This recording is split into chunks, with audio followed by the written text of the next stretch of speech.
రోజు 7:45 Bahadurpura X road Kishanbagh road మీద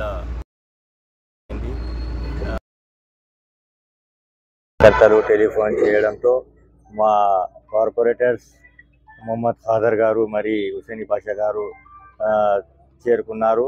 అదేవిధంగా ఫైర్ ఆఫీసర్స్ను టెలిఫోన్ చేసి ఇమీడియట్గా బండ్లు తెప్పించి ఇక్కడ అగ్ని జరిగిన చోటు దానికి చేయడం జరిగింది. ఇలాంటి సంఘటనలు జరగకుండా మా భూమి ఓనర్ ఎవరున్నారో వాళ్ళకు కూడా మేము టెలిఫోన్ చేసి మాట్లాడడం జరిగింది ఇమీడియట్గా. ఎందుకంటే పాత బండ్లు, టైర్లు, మరి సీట్లు ఇవి అన్నీ ఒక జాగాలో వేసి వాళ్ళు కాలబెట్టిన తర్వాత మొత్తం పక్కకు ఇళ్ళు ఉన్నాయి. దాంట్లో రైట్ హ్యాండ్లో హాస్పిటల్ ఉంది, లెఫ్ట్ హ్యాండ్లో పెట్రోల్ బంక్ ఉంది.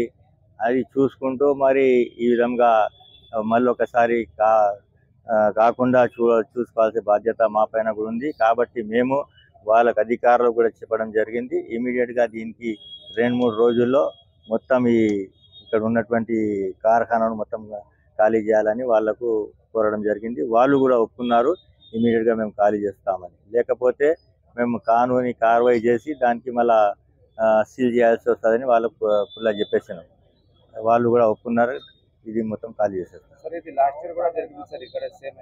ఇది 3-4 సార్లు అయిపోయింది ఇంతవరకు.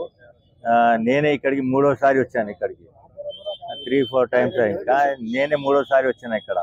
ఎందుకంటే ఇది మొత్తం టైర్లు ఉన్నాయి. టైర్లలో ఎవరైనా పుల్ల వేస్తే మొత్తం మంటలేసి ఇళ్ళకు ఇప్పుడు చూస్తారు మీరు, 2nd ఫ్లోర్ వరకు వాళ్ళ పరదాలు కానివ్వండి, తలుపులకు మొత్తం వాళ్ళకు బ్లాక్ అయిపోయింది మొత్తం.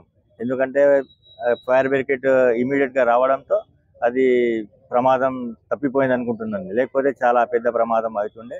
కానీ ఎవరు ప్రాణహాని జరగలేదు. నష్టం టైర్లు గిర్లు కాలిపోయినాయి అంతే. Thank you.